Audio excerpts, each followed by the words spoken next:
This presentation is planned to discuss application of grand canonical ensemble formalism.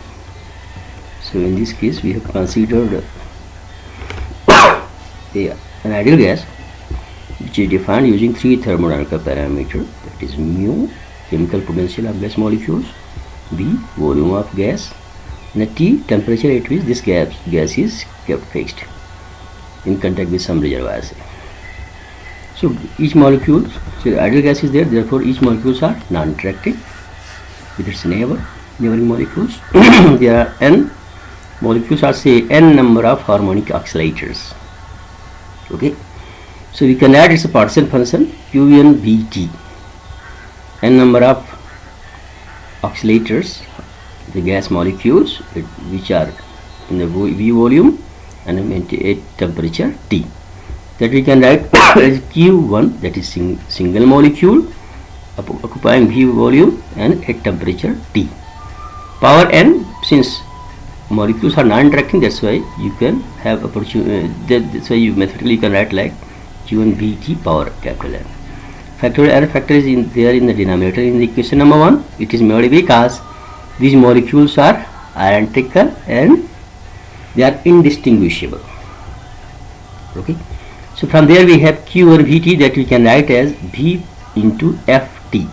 V is a volume of container. Your gas molecule can be located anywhere in the container, so you have volume integral that will lead to have value V. Ft is some function which is purely function of temperature. So from there we have G, that is grand canonical partition function of the system, that we can write like this: mu, chemical potential of a molecule, mu power nr, number of molecule in the container, Qnr Vt. Qnr is basically fixed particle ensemble, that is canonical ensemble, canonical partition function of your nr molecules at temperature T, and molecules are occupying volume V. nr can vary from 0 to infinity. Normally in grand canonical ensemble number of molecule is not fixed. However, we have taken capital N, but this number you can increase up to say infinity. So that way you have equation number 3, that is grand canonical partition function of your ideal gas, that is defined using three thermodynamical parameters mu, V and T. So from there, see this equation, that is equation number 3, right hand side you can expand.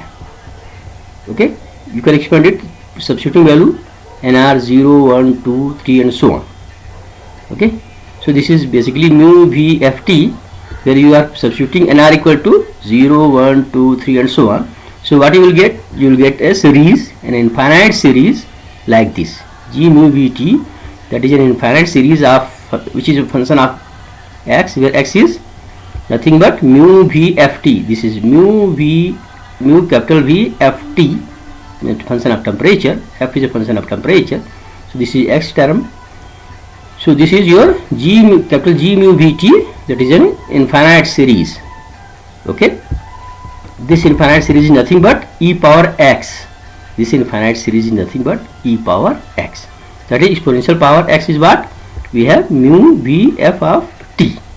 So we have exponential mu V f of t.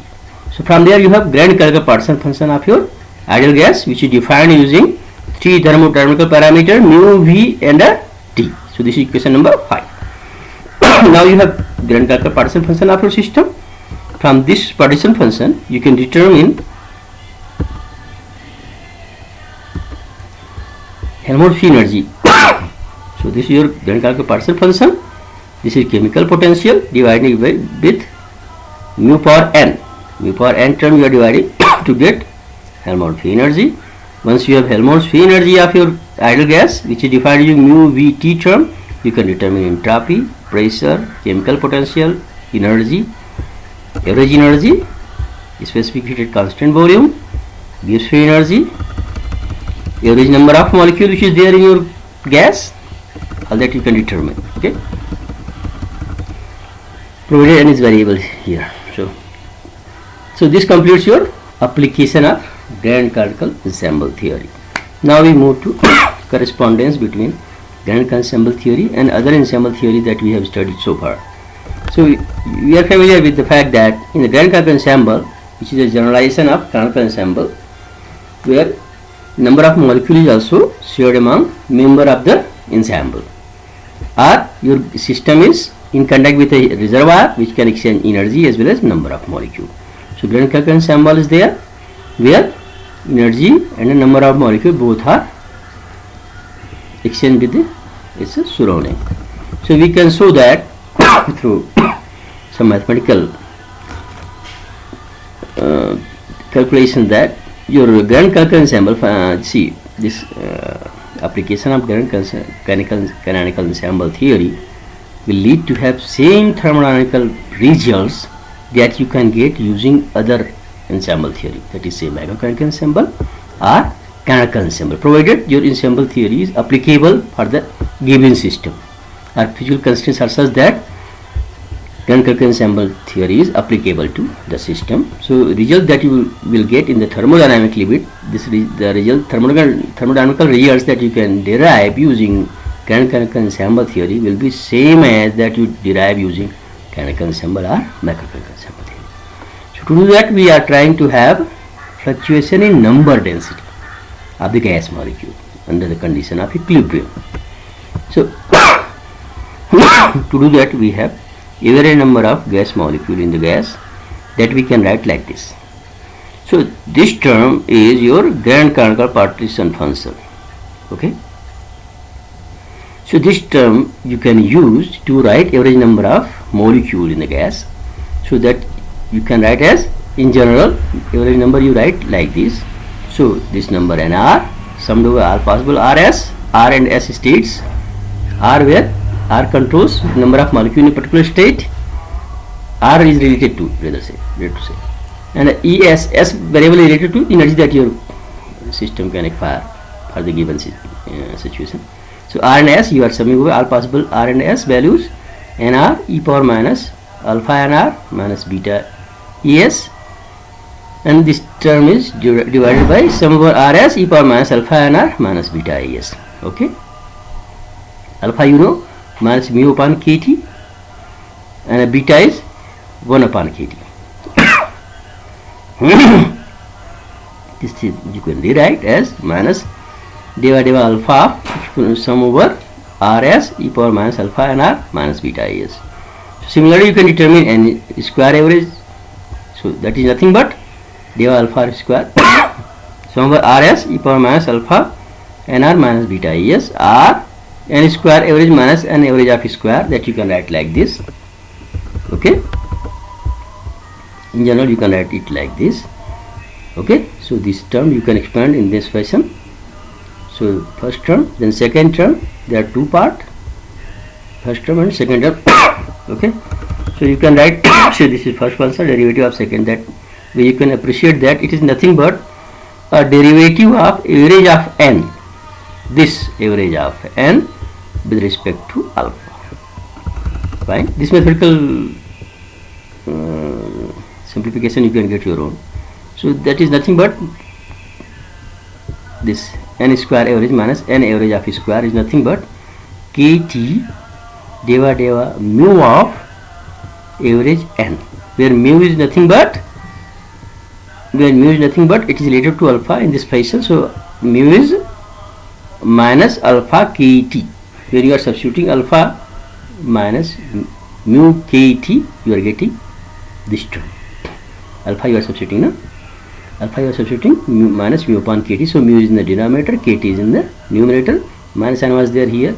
Early, you have one minus sign here. So another minus sign here, it give you plus. So it is, so square of fluctuation, n square average minus n average of square is nothing but kT divided by mu of average number of molecule in your gas at given fixed temperature and fixed volume. So you can determine delta n, small n square upon small n average of square, that is nothing but delta capital N square average upon capital N average of square, where small n and capital N are related according to this relation. Small n is number density of your gas molecule, that is small n is capital N upon capital V, Similarly, small v you can write capital V upon average number of gas molecule in your container, so that you can see minimum volume that it can be occupied by a single molecule. So small v term is there. Small n number says what is the number of molecule per unit volume. So that way you can get this fluctuation. Okay. So from there you can see that this square of number fluctuation, density fluctuation is nothing but kT power n of square divided by mu of average of n at fixed t and a v, and it turned out to be kT v small v of square upon capital V square. We are taking derivative v of v divided by mu at fixed tv, that can be simplified to have kT upon v divided by mu of v at constant temperature. Again, you know that changing chemical potential is related to change in pressure as well as change in temperature. In current this relation, d mu is v dp minus s dt. This is standard result which is known to us. Okay, at constant t we have d mu, that is nothing but v dp. Constant t means this dt is 0, so you have d mu, that is v dp, that you can substitute in this equation.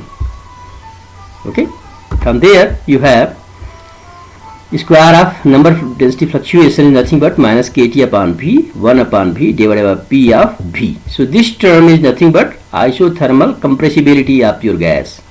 Isothermal compressibility of your gas. Okay. So kT upon V, K Boltzmann constant, temperature upon V, K suffix T. It is isothermal compressibility. It is function. It is proportional to 1 upon n.